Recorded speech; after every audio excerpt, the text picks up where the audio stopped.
gold rush, how it spurred the settlement of the West and forever changed the lives of ordinary people. One of the funny things about the gold rush is that very few people actually made any money from gold itself. The lure of quick money. Yeah. So, here we are, Old Soul Radio. Yes, we are back. Can you hear us out there, Mike? Sound check good. Shaft you over there. Can you hear yourself? Alright, well that mic wasn't working last time, so you might want to come in here if you want to talk.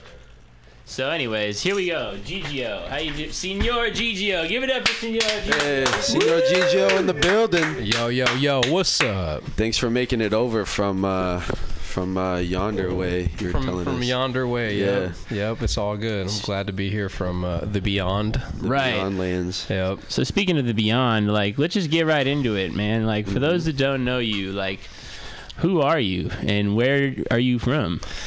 Okay, my name is Señor Gigio. So, I mean, you know, I've been built as Gigio too, so that's my name. But recently, I threw the Señor on it just to put a little stank on it, a little extra on the title, just because I feel like I'm Gigio all day. Right. You know, that's who I am. I just want to feel like, okay, when I'm doing my art, I just need like a slight distinction. Yeah. Right. You know, but I don't want to change my name to, you know, something that has nothing to do with me. Right. You know what I mean? So I'm like, oh, let me keep my titles, add some flavor to it. But yeah, no, I'm a hip hop artist. I grew up in the Bay. I grew up in Fairfield. Okay. Yeah, that's where I grew up. And I've been privileged and honored and having a dope hip hop adventure since I mean, pretty much it starts when you're a kid, but since, you know what I mean, into my adulthood, you know? Definitely. It's been a good one, a long one, not like, you know, like that, but like you've done a lot of work. You've done a lot of albums, right? Yeah, for sure, definitely. What is it, like 25 now or something like that? You know, at one point I was really keeping track, you know, because I was like, I'm getting to this number. Right. But recently I'm not interested in keeping track as much because there's stuff too from the past where I'm like, okay, now I'm kind of going back and looking at stuff I've done and you know, looking like, okay, maybe this one I'm gonna obscure it and just pretend like, you know, whatever. I don't certain stuff, I should say, not the other word, but certain stuff is just like, it don't. You can swear on here. Okay, cool. Yeah.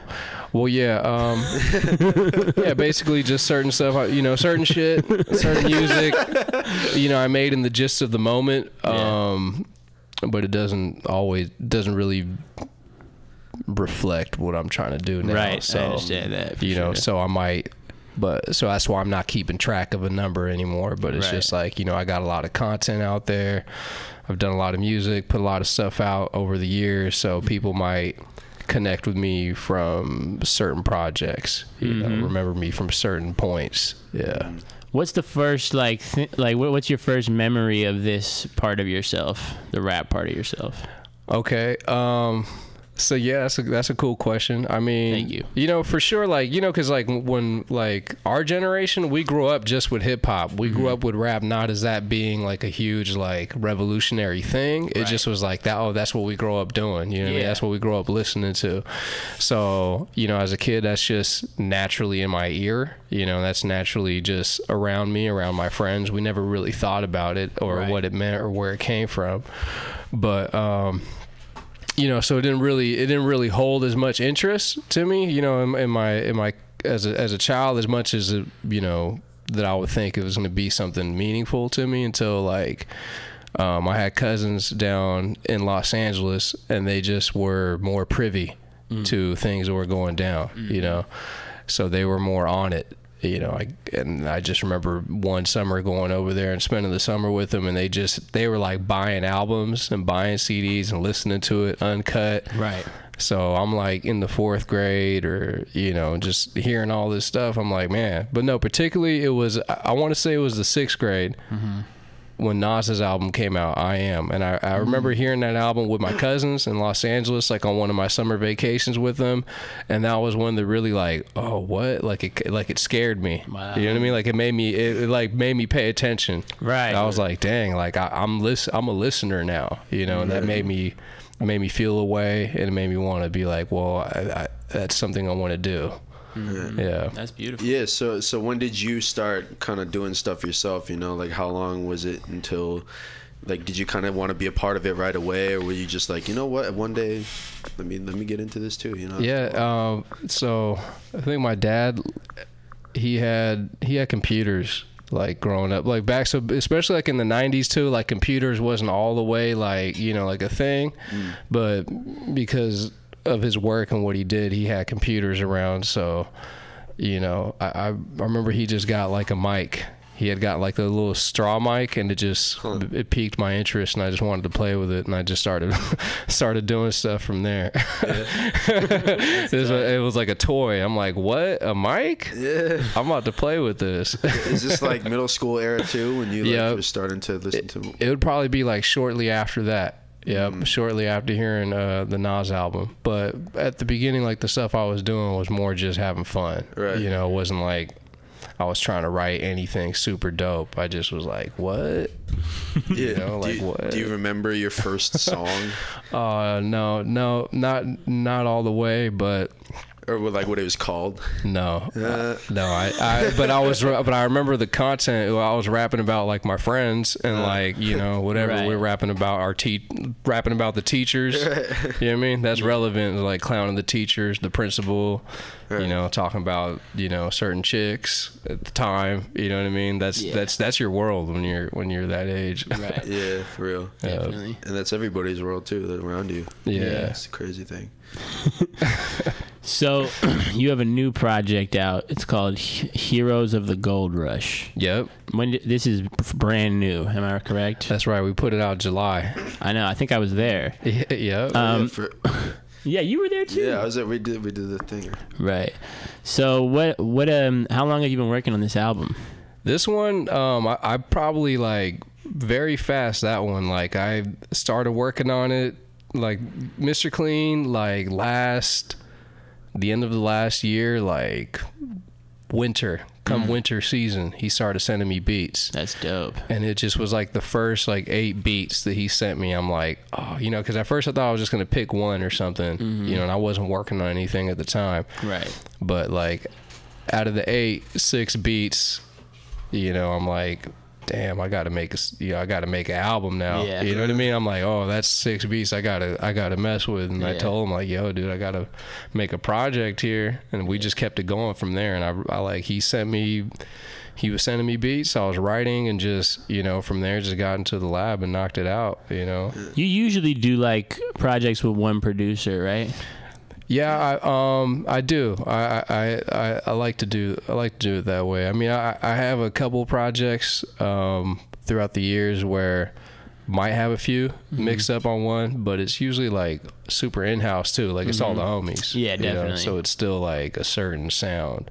Okay. Yeah. So how did your partnership with Mr. Clean come about? For this one, for this one and the prior ones too.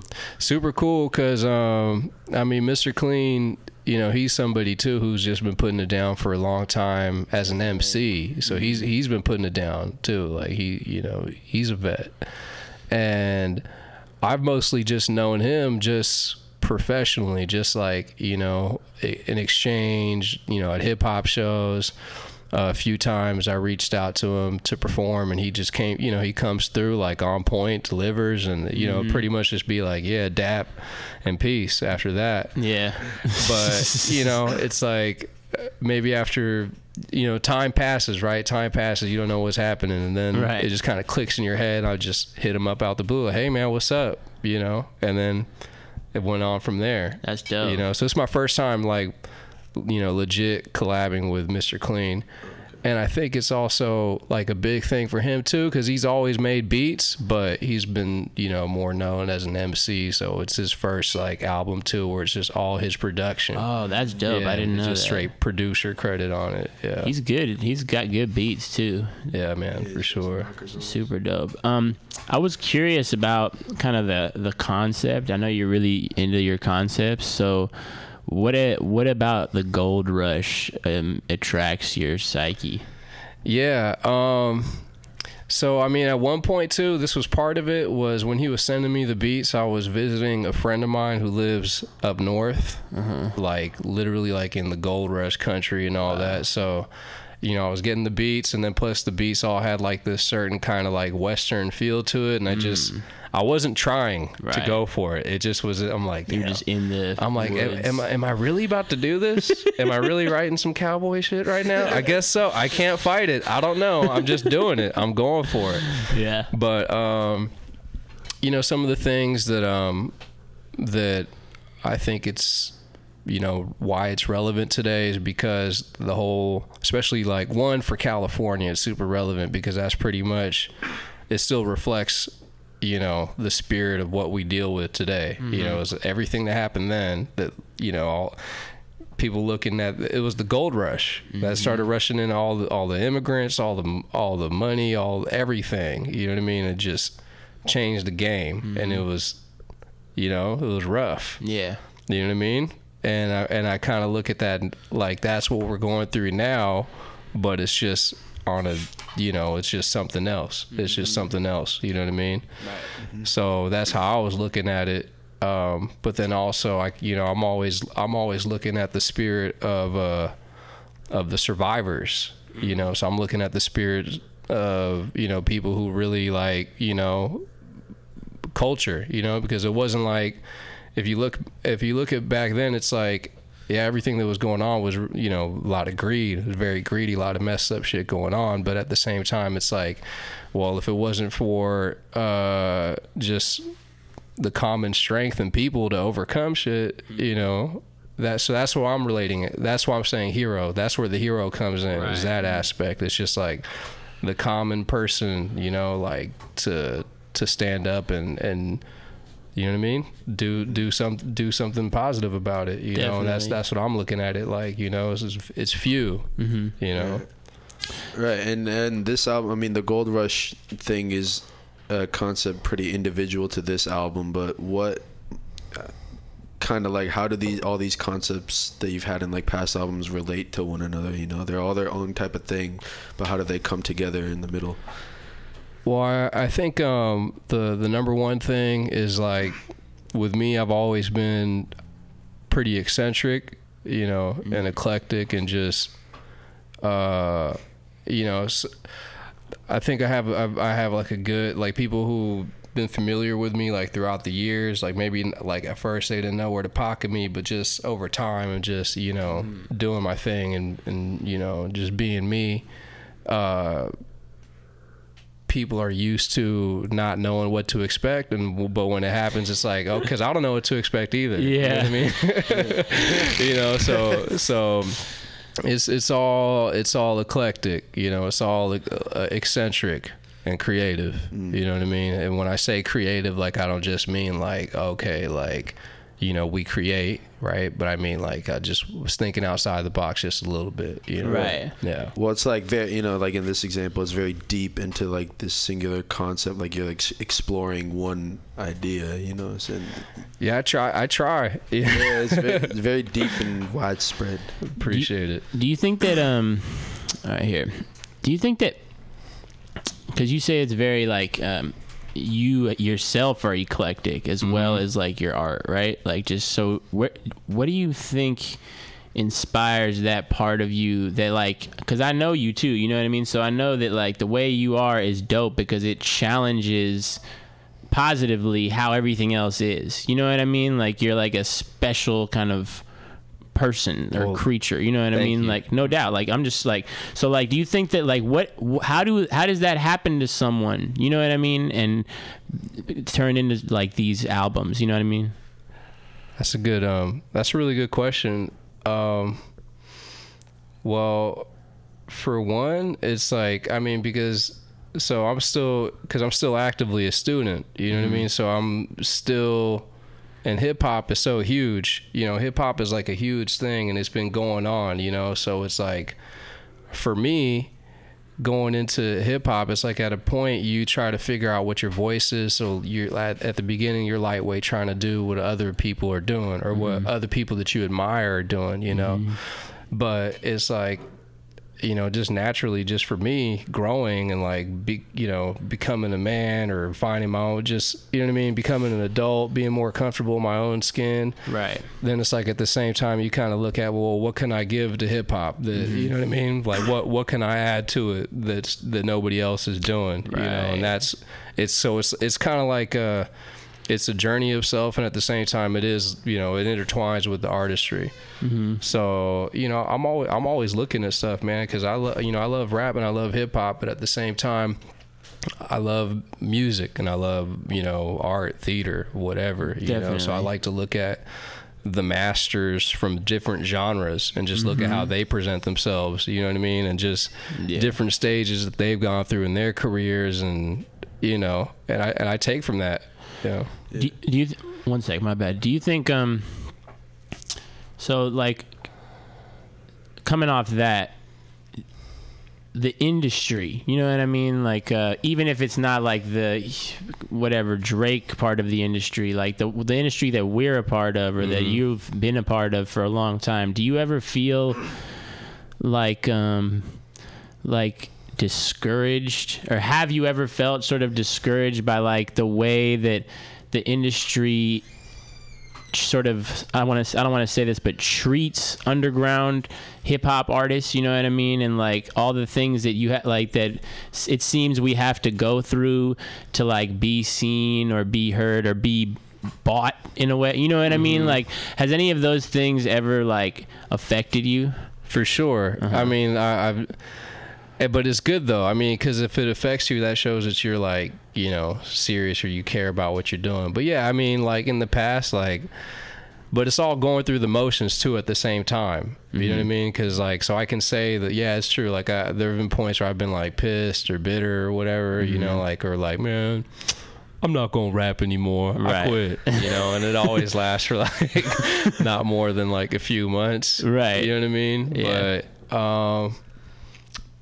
But I think at the same time, like that's also like, so that's kind of the other aspect of what keeps me motivated too, and just trying to create the idea that, you know, what is the industry? Like maybe we're the industry. Maybe we have to, you know, we got to change it up. We got to change how people look at what it is, you know, because then we just, otherwise you're going to stay stagnant trying to make something work for you that's not meant to. Right. You know, it's like I got to a like maybe at a certain point, like I felt like I was really trying to like knock down doors and be heard and force my stuff to be everywhere. But like I'm to a point now where I'm not. I don't try to force like my music or like my message or my art like anywhere. It's just like now I just let it be organic. I put it out, you know, I try to connect with the people who dig it, you know. Yeah.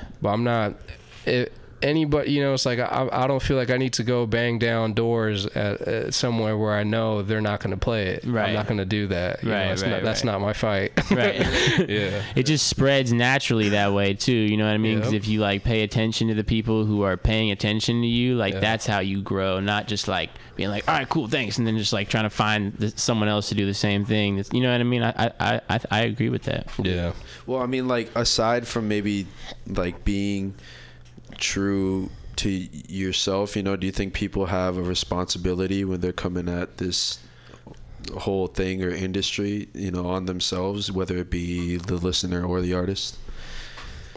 To be true to themselves? Like aside from maybe just at least being true to yourself, do they have any responsibility in what they should be doing or how they should be thinking? Like how they should be making art? Or how they should be making art, or, you know, like what kind, you know, like how they should be presenting everything, you know, like you have your own specific way of doing things, but like, do you have any responsibility, you know, outside of that? Well, I mean, I think it varies from person to person, but I think there's a lot of talent out there too. That's the thing, is like talent is one thing, because talent means that you just naturally talented, but that doesn't mean that there's thought process behind it, you know? So talent can be manipulated, you know, it can be manipulated by others, or you can manipulate it just to, you know, and then also I think that we don't challenge ourselves enough too, because I think that if we thought, you know, like, hey, like, what if I challenge myself to do something I don't know, to grow. Right. You know what I mean? Like maybe I might actually make something that's, you know, like a real masterpiece, not just what's hot in the moment. Right. Because there's so many dope voices out there. It's just what are you saying with it, you know? But I think it varies from person to person. You know, I don't it's a gift. But that's the thing, it's a gift, and not everybody knows what to do with it or what they should be doing with it, you know. But it's like, if your bag is that you like to make commercial records that sell, that's cool, you know. But just be solid with that. Then don't try. If your bag is like, yo, I make commercial records that sell and it's popular, that's cool. But don't expect, like, you know, accolades from you know, from like the cats down here. Yeah. You know what I mean? Don't expect us to give you props or to be like, yeah, you know, you're top 10. Right. Probably not. You know, don't make that your fight. Just keep doing what you do. So who is top 10? Like right now, currently, just Señor Gigio's top 10 MCs for now. Okay, well, I'll say I know who my favorite MC is. Number one, my favorite MC is Opio from Souls of Mischief. Hell yeah. Hieroglyphics. That's my favorite lyricist. That's dope. Other cats, I love Karis one, so that's two. Mm-hmm. I love Doom. Oh yeah. I love Slug from Atmosphere. Mm-hmm. Del the Funky Homo Sapien. Del. E40. Mm-hmm. Let's see. Aesop Rock. Wow. Let's see, what else? So I got, how many more? 4 more? I think you got 3 more. AC Alone. That's a good list. And then let's see, 2 more. 2 more. Most Def. And who would be the last one? Chuck D. Yep. Damn. Oh. Yeah, all those, you know, I mean, but I mean, it variates. Yeah, it varies. Yeah. But those have been voices who've definitely, like, you know, influenced me. But Opio's the main one, right? Opio's he's number. You see, with him, it's like he's number one because of his skill. Like that's his skill that I studied. You know what I mean? Just his actual skill. He's got a lot of layers in his skill too. Yep. What's your favorite Opio album? Oh man, I mean, I love all of them. I would say my favorite one is Vulture's Wisdom Volume 1. Yeah. Architect. Yeah. But you know what? His new one though with Free the Robots. That one's dope too. That's just crazy. Yeah. Yeah, I mean, speaking of favorites, I want to ask you who some of your favorite visual artists are. But before that, can you kind of explain how you got into the whole visual art realm? Because you do all the artwork for all your projects, albums, right? Well, I started doing the artwork for my projects like in the last 5 years. Before that, I was, you know, going to different, you know, trying to get the homies to do it and stuff like that. But it's actually a hard question for me to answer. Like, who would be my favorite visual artist? Because for me, like, when I grew up, when I was a kid, that was actually the first thing I was doing was drawing. Like, you know, I just had like a natural talent for it, but like I was just, you know, so I would say like Looney Tunes. Right.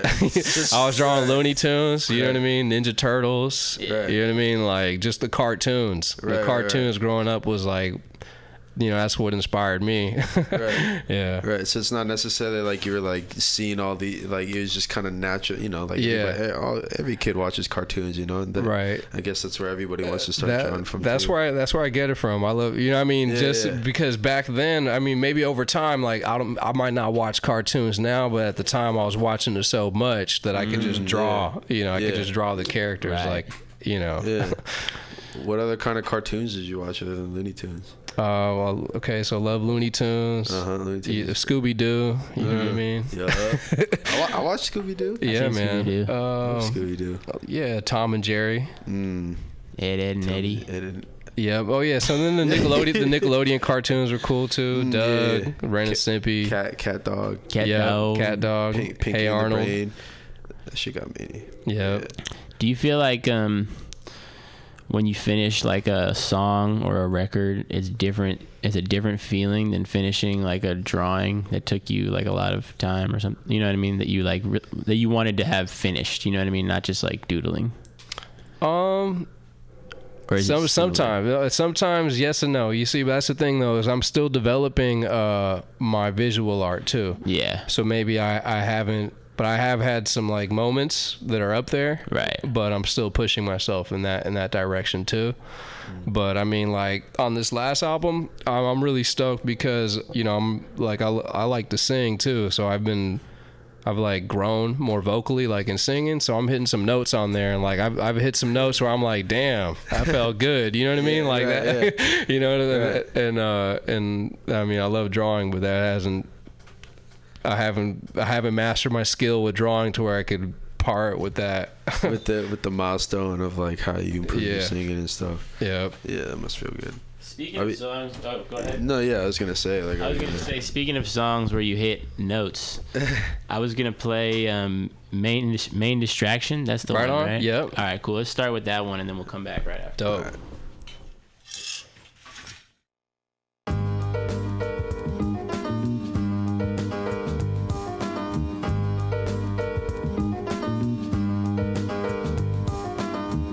They saying that this whole game is rigged.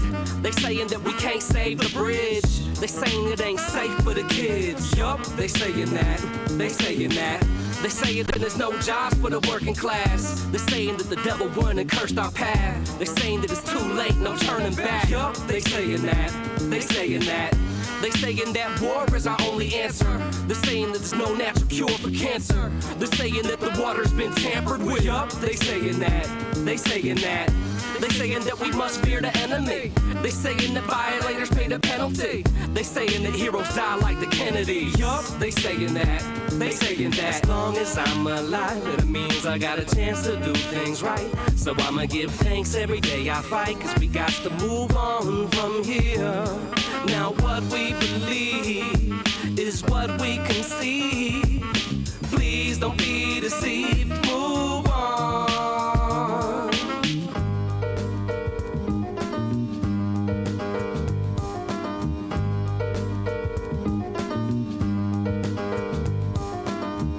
They saying that it's always about the money. They saying that you can't trust nobody.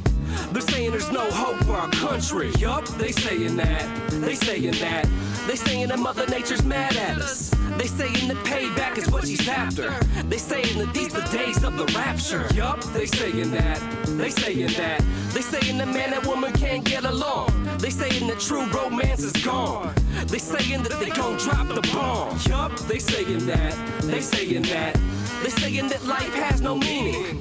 They saying that we wasting our time dreaming. They saying we can only win by cheating. Yup, they saying that. They saying that. As long as I'm alive, it means I got a chance to do things right. So I'ma give thanks every day I fight, cause we got to move on from here.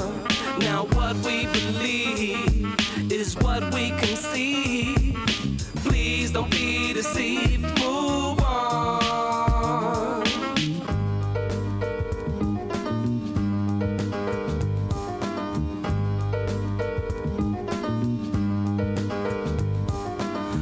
We create a reality, it's not a fallacy. We saying we got the strength for the challenge. What would you rather be, dead or mentally paralyzed or sexually sterilized? We saying that we cherish our lives, crush parasites in the blink of an eye with stamina. We saying to your face or on camera. We saying we the best, we ain't amateurs. We saying we protecting the weak and defending the innocent. We can't be inhibited by forces of the nemesis. We saying we upholding the righteous ways of knights and sages from times of ancient. We saying that rhyme pays a grip when you saying shit that's valuable. We saying that we powerful, try to take us out and you bound to lose, cause the counter move is smooth and calculated, letting divine light with jewel medallions hanging. We saying that God is love, so I forgive my oppressors, and that'll make me less of a man, so feel the pressure. As long as I'm alive, it means I got a chance to do things right. So I'ma give thanks every day I fight, cause we got to move on from here. Now what we believe is what we can see. Please don't be deceived. Move on.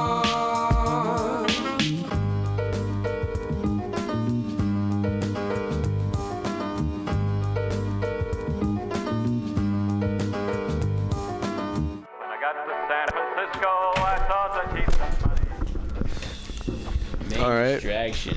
That was me. Distraction. That song is dope. I remember when you dropped, that's the video. Yeah, right? I did a video for the that video, one. And you sent me that. I was like, wow, this is really good. Like, because for some reason it had been no, I don't know later. I hadn't heard one of Gigio's songs in a while, and he sent it to me, and it was very refreshing. I saw the video for that too. That was the one where Death is Following You. Yeah, that's that one, right? Yep. Yeah. Do you feel like death is following you? Well, I mean, I think it's like the fear of death. You know, I think that everybody, that's when you talk about fear, I think for the most part, that's people are scared of a lot of things for, you know, a whole multitude of things, but it's usually because I'm scared to die because of this one thing. Yeah, the end of it is always like, it's very true. Right. So, I just, in the song and the video is just about just like the dialogue of the times that we live in is to, you know, kind of create fear of death, you know, of the unknown, or death represents the unknown too. So it's like, man, it's always over, you know, it's always around trying to catch up. Yeah, not knowing is like one of the hardest things to deal with as like a person, probably, like just because like, and like eagerness and just like what's the word I'm looking anticipation for what's gonna happen. Yeah, you know? Everybody's just worried about what's gonna happen next, even though if they kind of know what's gonna happen next. Yeah, it's, you know, it's like you fear for your safety. Or why do you fear for your safety? You fear for your safety because you're scared of harm, because harm could lead to being hurt or being dead, right? You know? Yeah, exactly. Or others. But don't we really not know what's gonna happen? You know what I mean? Like, isn't that the kind of beauty of everything? Is that you actually have no idea like what is gonna happen next? I think you know so. What I mean, pretty much for the most part. Yeah. I mean, that's the point. You know, like if I had a machine that could see my future, it wouldn't do that shit. I feel like I'd fuck with my mind too much. You know? Like that. You know, that's the point. You know, is you don't. Right. Know. There's variables. Yeah. Dude. There's too many. That's a variable already. You know? I don't open fortune cookies. I actually don't. Because I'd rather just see what happens. You know what I mean? Yeah. That's a good point. I don't know. That's funny. Damn. Do you feel like wait, what were you gonna say? I was gonna add. So that's the main distraction. People today is death. That's the main distraction. Yeah, the main distraction is the death. It's the death part though, or the anticipation. Yep, the fear. The fear of death. Right. Yeah, that was a cool video. What's been one of your favorite videos to shoot? I had a lot of fun with that one. I have another question about that song after this. Yeah. Oh yeah, my bad. Yeah, definitely, I definitely enjoyed doing Main Distraction before too, because I so just like in the last like year or so, I've kind of gotten back on the wagon with like, okay, I'm filming my own music videos and I'm editing it like no matter what, I'll do it on my phone. I'm gonna make it look fresh, you know. But so I'm proud of Main Distraction, and two other ones I'm proud of. The first one I did was on me and my wife's honeymoon in Hawaii, and I made a pretty dope video out of it, just being there, and it was pretty sick. Nice. And then also really proud of the video I did for me and Kayla Love's song called Battle of the Sexes. That video is pretty dope too. Oh, tight. Yeah. So that song, Main Distraction, there's this part where you're like, they saying like you saying things that they're saying, and then you say that they're saying that. Like, so when you say they're saying that, like, are you saying like they're saying that but it's not true, or you're like they're saying that but it is true, but fuck it? Like, it's both. It's both. You see, because certain lines it's like it's not true but they're saying it, and other lines it's like, well, that is true too. Yeah. Or it's true that they're saying it. Right. You know what I mean? So is there like a message behind that sort of stanza? Man, that was actually the first song I wrote for this project. Oh, dope. Wow. Yeah, that was the very first one I wrote for the project. And yeah, I mean, it's just, to me, it's just like, you know, it's always about the talk of the times, you know, and just the way our society is. It's like it's always about, you know, like we keep each other on edge. You know, and it's always about what someone says or what they saying that they saying. You know what I mean? And I'm just, but the idea is too, is like, when you subscribe to, when you put it out there, when you really look at like, okay, well, what is it that we're saying? Like, damn, like why, you know what I mean? Like, you know, why are we subscribing to saying that? Like there's another side to it too. And ultimately that's why, you know, I take the song and I try to wrap it up there. It's like, okay, well, we see all the atrocity and negativity and like, you know, no doubt corruption that goes on, but what we're saying is that we're taking responsibility for ourselves. You know what I mean? And we're not going to be defeated by this, because the idea of everything that goes on, all the negativity, the way they show it, it's all to inflict defeat. You know, defeat before you even actually have been defeated. It's just to have you feeling depressed. Right. You know, depressed and hopeless, because that's defeat. You know, right. So it's like, well, no, we're going to do something to counter this, because it's like, if we're alive, if you're living, that means that you have, you know, that you're blessed. You know what I mean? No matter the circumstance, that means you're blessed, and it means that you have an opportunity to do something. Right. You know? Right. What are some things that you see in today's industry that kind of inspire you, though, that you kind of like to see, the change that you like see happening and that inspires you to keep pushing? Well, I think the youth are just, I love the youth, man. You know, I love where the youth are going right now. Like, I think there's a lot of consciousness. There's a lot of positivity and a lot of creativity in terms of the message. I think the message is getting like to a place where it's like, you know, people are coming correct with their words. But I think that I would just like to see, because the youth too, the thing with the youth is also, it's like they do it and they create it themselves, but if they study a little bit, you know what I mean, just look at what they're doing and see like, oh, okay, we're not the first ones to do it. It just actually gives more history and more insight into what they're doing. So I would like to see that too. Like to see more of the youth kind of checking in on what happened before. Yeah, for sure. Just doing more history, just because it's going to make what they're already doing, what they're onto, stronger. Definitely. No doubt. Who are some youth that you like out right now musically? I love Professa Gabel. He's tight. Yeah, Professa Gabel's dope. Nah, man, for real, for real, the youth out in the Bay. That's my heart. You know what I mean? It's like the Bay, and I mean, just me.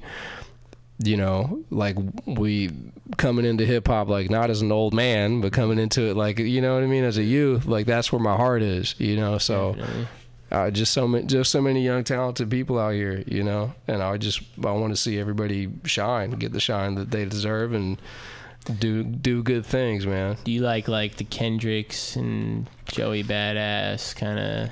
Well, so I like them, but I actually don't follow them. Right. You know what I mean? Like, because you see, that's the thing too. It's like, because it's a whole new thing that the youth are into. Like their Eminems, their Nas's, their Jay-Z's. It's like Kendrick, J. Cole. Right. You know, but I dig it, but it's just, I'm not getting all the way into it. But I hear it, I'm like, yep, I respect it. You know, it's dope. But it's not my steez all the way. Is there anyone that you are following right now that's putting out music on any sort of level? No,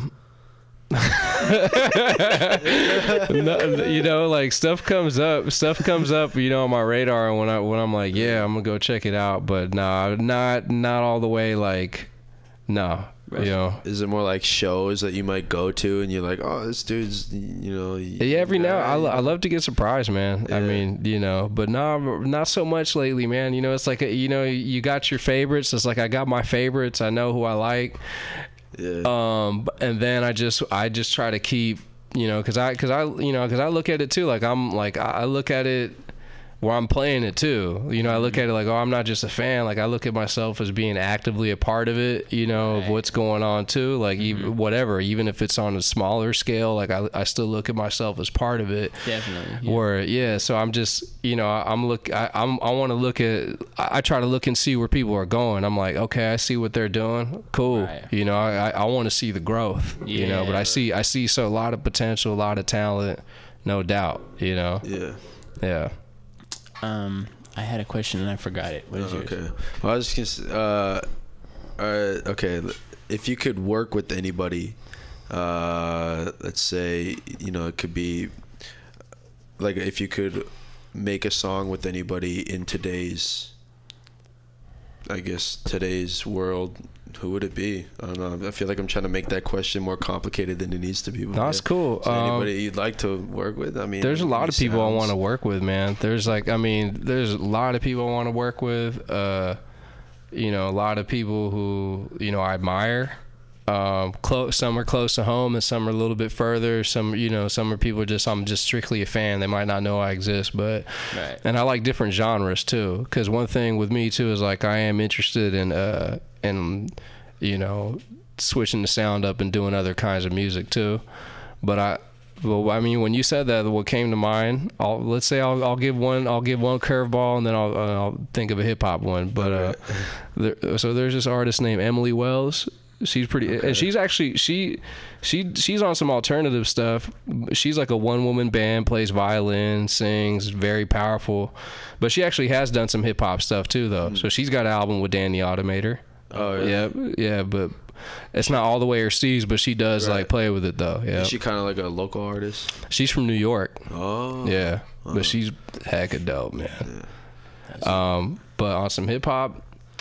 Man. Dead or alive? Dead or alive? Well, I want it alive because I want my dream.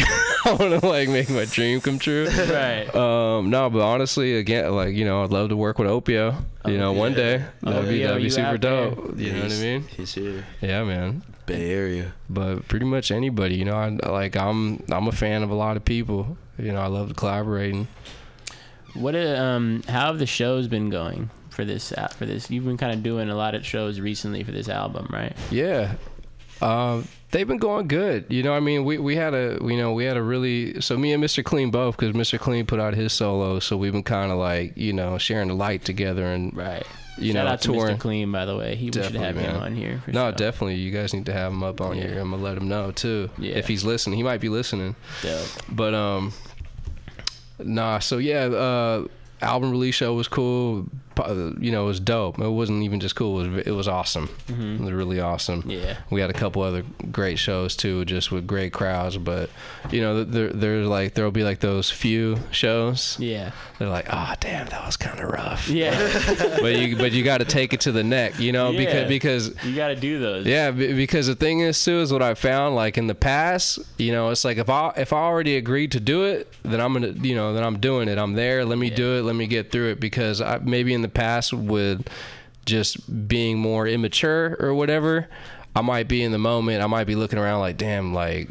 It could be like one person in the crowd like really digging, but if like everybody else is like doing some other stuff, you know what I mean, like ignoring me, that might be enough for me to be in the moment to be like, well, I'm, you know, screw this, I'm gonna throw it. But I'm like, well, let me just get through the motions. And then what I end up figuring out is like at the end of it, it's like, okay, that was kind of rough. That was work. That was like work. That's when it's work and it's not play. That's like, okay, this is work. Yeah. But then you end up, you know, I've walked away making a positive connection everywhere. Like even at those shows, at least like a few people have come up and be like, yo, let's link up and let's do something. That's you know what I mean? So I'm, you know, it's part of the motions.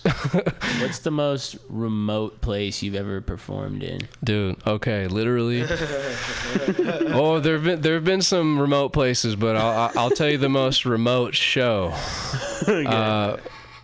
Dude, we performed at this place at a Chinese restaurant in Oregon. At a Chinese restaurant. I think I've heard about this. And I mean, they're really cool. You know, like they like the people who run the joint. Like they're super cool. Like they give you a guaranteed, like, you know, that's dope. Whatever.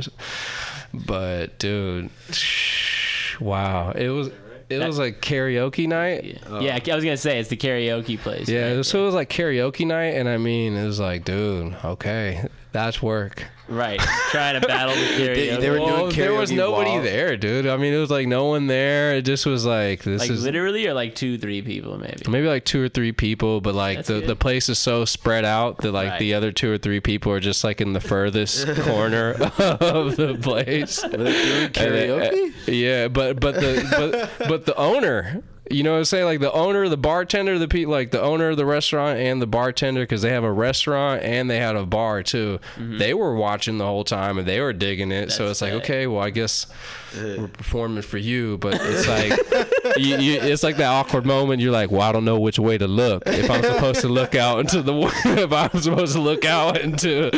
space where the crowd is supposed to be, where they're not, or if I'm supposed to look, to the side at you over here. But all right. Did you eat Chinese food? I did. That was part of the deal too. Is you get food. You get Chinese food. What did you eat? I had chow mein. I don't think I ate meat that night. You see, because I'm not a meat eater, but they had a lot of meat there, and I was very close. I think I was really close, to eating it because I was hungry. Yeah, I was really close to being like, nah, I might just have some pork. Yeah. I might just even, it's like if you're a vegetarian, you don't eat meat, and it's like if you're gonna break it, you might as well go to break it for real. Yeah. Don't just go for chicken or beef. Go for the pork. Yeah. But it didn't end up happening though. I just had chow mein. Who were you performing with? So that night I was performing with Taste Nate and with Morris Dunn. Oh, nice. Yeah. Nice. Yeah. Taste Nate, Morris Dunn. Today? No, when I left your house that one night to go to Really? that event, I was That's tight. Do you have any questions for Gigio? not right now. Okay, so, but the shows, I want to talk, but the shows, Yeah, we just rocked the Boom Boom Room this last Sunday too. Yeah. what happened? It was cool, man. I mean, it's always a blessing to be able to have that space with the Boom Boom Room, rock the return of the Cypher. You know what I mean? And just that they've continued to keep it going. Yeah, let's talk about that a little bit actually, because I feel like I remember when that started. You know what I mean? Like when it was kind of at the park at first, before I think, and then they started doing a cypher at the Boom Boom Room after that, right? Yeah. Or what do you think that sort of whole movement did to the city, hip hop wise? Well, I'll say for me, so because I was throughout my 20s, I was going back and forth where I was living in Fairfield. But then I'll try to figure out a way to get out to the city. I'll be like, nah, it's not working out over here. So then I was living in San Francisco for a while, and then it didn't work out for me the first time. You know what I mean? It's like you're trying to figure out, you know what I mean, how to pay rent and work and do all this extra shit, and it didn't work out for me. Right. So I moved back I was living in Vacaville for a while, and that I just was in a bad place mentally. You know what I mean? Just was going stupid. You know what I mean? And it reached its limit. It happens. Yeah, it reached its limit. Culminated in the DUI, and I had to crash my whip. But that was also That's the a good moment place to cap it off. Yeah, it did. If that was the moment that woke me up to wait a minute, what are you gonna keep doing with your life? You're gonna stay here in Vacaville and and keep going the way you're going, or try to get out to the city. So I came and moved back to the city, and I met Slice 9. You met Slice 9? Yeah, so I met Slice 9, and he I almost the first week that I moved to the city, it was the same week. So I met Slice 9. I met my wife too before she was my wife. It was all in 1 week. Yep. And then they're having there was a cipher going on at some other spot in the city, and Showdown or something. Yeah. No, it wasn't at the Showdown. It was at some free event space. Oh, okay. Yeah, arts. Yeah. I remember that place. And yeah, came through, showed support, freestyled, and Slice was like, "Yo, come perform at the Boom Boom," So that's and then from there it started, becoming a important thing in my life. And so how does it change performing the other night? How have you felt a change since then, within yourself or maybe within the whole atmosphere there? Dude, I mean, the whole thing with that is